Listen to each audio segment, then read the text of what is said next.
Hey guys, welcome back to another video. Today I'll be giving my updated 2026 House election map prediction. So let's get into it. First, let's look at Donald Trump's approval rating. Right now, he has a plus 1.5% approval rating. And so we're going to predict the 2026 election map based on Trump having this approval rating. So let's start off in the state of Arizona. David Schweitzer won his district by 3.8%, and Donald Trump won his district also.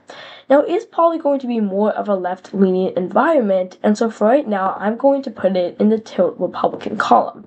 Whereas Hans Siskamani, I'm actually going to put this in the tilt Democrat column because Donald Trump only won his district by 0.7%. So that is going to be the first flip.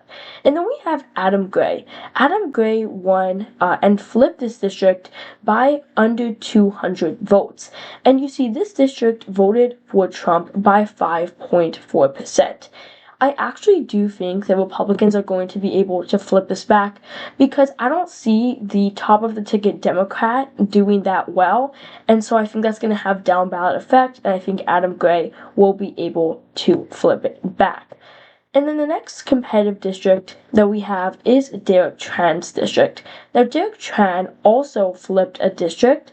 This time it was from Michelle Steele, and she was widely considered as a strong incumbent and not one that was going to go down.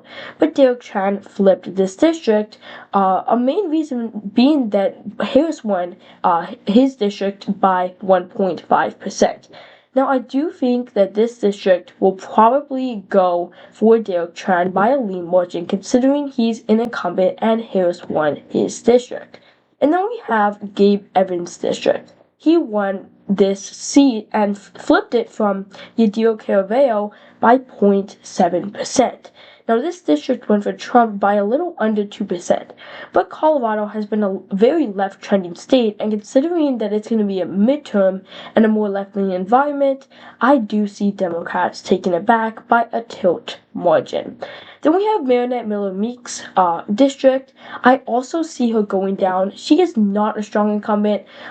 Trump won her district by 8.5 points, and she only won her district by 0.2%. Put that and the fact that it's going to be a midterm when a Republican is in office, that's why I believe Marinette Miller Meeks will go down by a tilt margin. And then we have Jared Golden. So Donald Trump won his district by 9.5%, but he still won his district somehow. Like, he is just an electoral juggernaut. But there has been rumors that he might run for governor of Maine.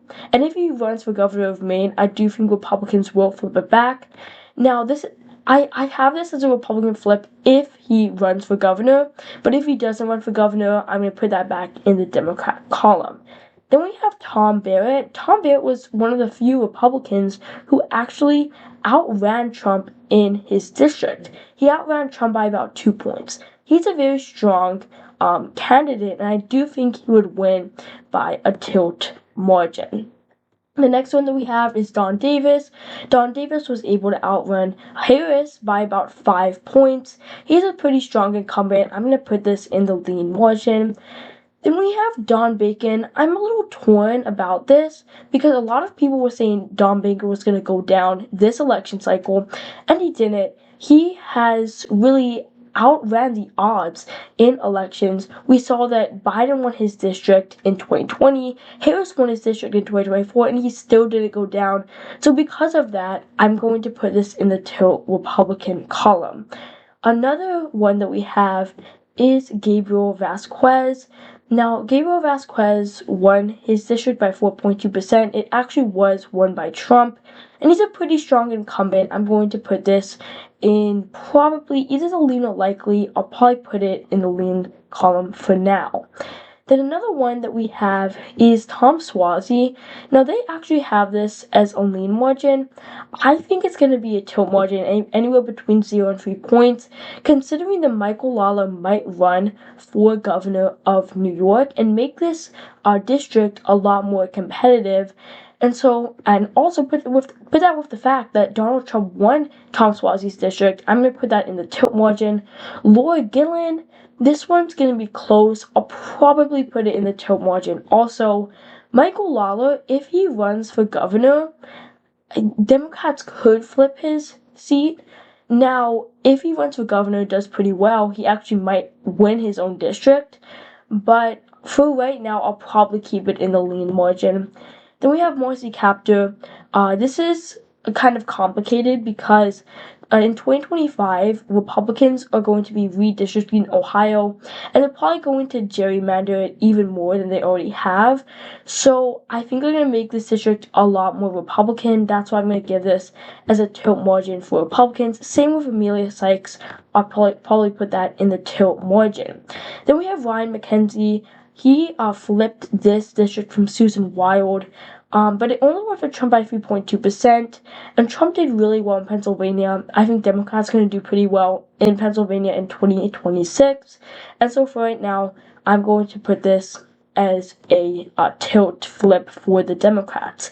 Then we have Scott Perry. I also think Scott Perry is going to go down, considering that he really underperformed Trump in his district. He's not a strong incumbent at all, and so I think he's going to go down. Vicente Gonzalez, he's a strong incumbent. He's going to win by a lean margin.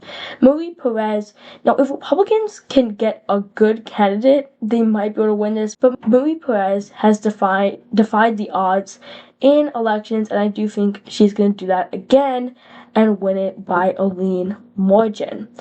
And then, so that is it with these other districts not being that competitive. So this is my updated prediction. Republicans would win 219 seats to Democrats 216. Now keep that in mind. This is not like a blue wave scenario. This is my prediction in the case that Trump's approval rating is 1.5. I do expect that to change. He probably will go underwater by the time.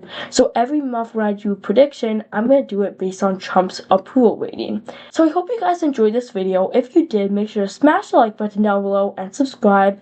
Comment your thoughts or suggestions in the comment section down below. Shout out to Diana Barbie, our first channel member. If you would like to become a member, you can join near my channel logo. And as always, thank you guys so much for watching, and I'll see you guys in the next one.